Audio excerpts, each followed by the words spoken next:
day in and day out and every month. And we take and we put that in to the legacy tree. All right, so that creates the total CV. So it's really fed, and you think about it, it's really fed by the success of all of our IBOs in creating customers.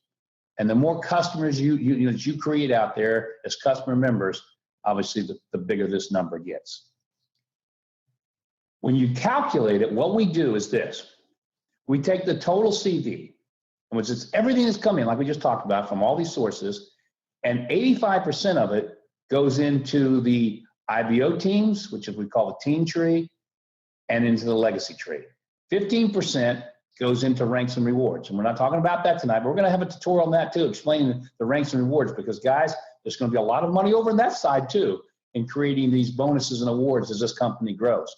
But on the side over here on the left, the 85% of that, what we do is we take 25% of all that 85%, and that's what funds the actual legacy tree.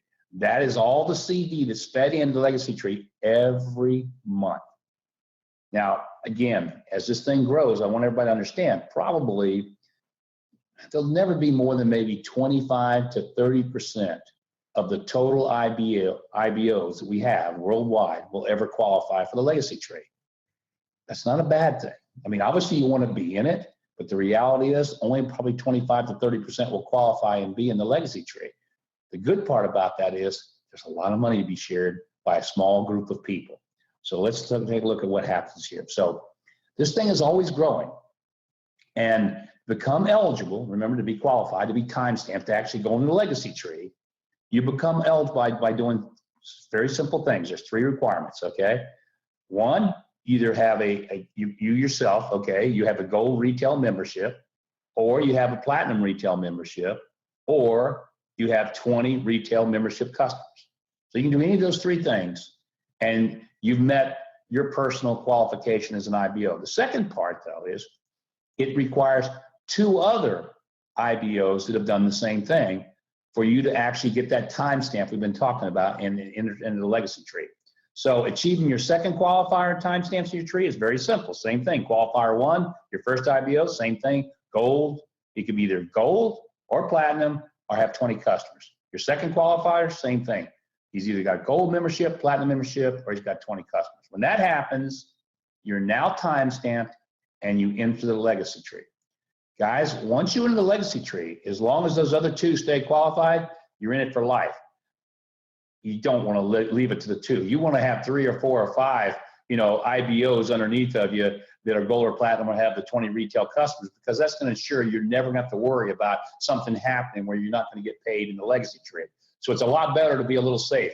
Obviously, the more, and a lot of you out there are doing such amazing things. You're probably going to have 5, 10, 20, who knows what you're going to end up with. But it only requires 2 to get there. Okay, now let's talk about how this thing continues to grow. We've talked about where the money comes from, right? This is where the money comes from that goes into the legacy tree. Now let's talk about how it actually fills, how it continues to grow and fill. What we've used here is a very simple system. It's called a balanced fill. And what this does, it just makes sure that it's fair to everybody. And I'll explain what I mean about that in just a second. So let's just talk about how it would fill. So now you're seeing here, you got the first guy that enters the legacy tree. There's the second guy, he's on the left. Third guy's on the right. The next one that enters, notice he's on the left. The next one that enters the legacy tree is over here on the right side. This is what we call a balanced fill, okay? And it continues to go like that. So the next one goes back to the left. The next one that comes to the legacy tree, back to the right. Just keep going. Left, you see number 8 there. So the next person, where do you think they're going to fall? Well, they're actually going to fall in this position right here, underneath the 5. They're going to be there because it's a balanced fill, and it continues to do that. So you got 9, and it's going to go back 10. Let's see how it's starting to fill in a very balanced method.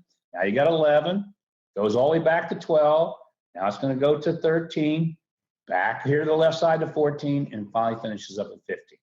That's what we call a balanced fill. So that's how people are going to enter into the legacy tree as this thing continues to fill and fill and fill.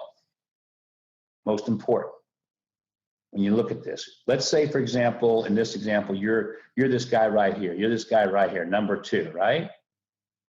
These people that are filling under you that you're going to get paid on, they weren't in your organization. Possibly they could have been, but most part they're probably not. They're in somebody else's organization, but because of the way this feels, it doesn't matter where a person comes from. And that's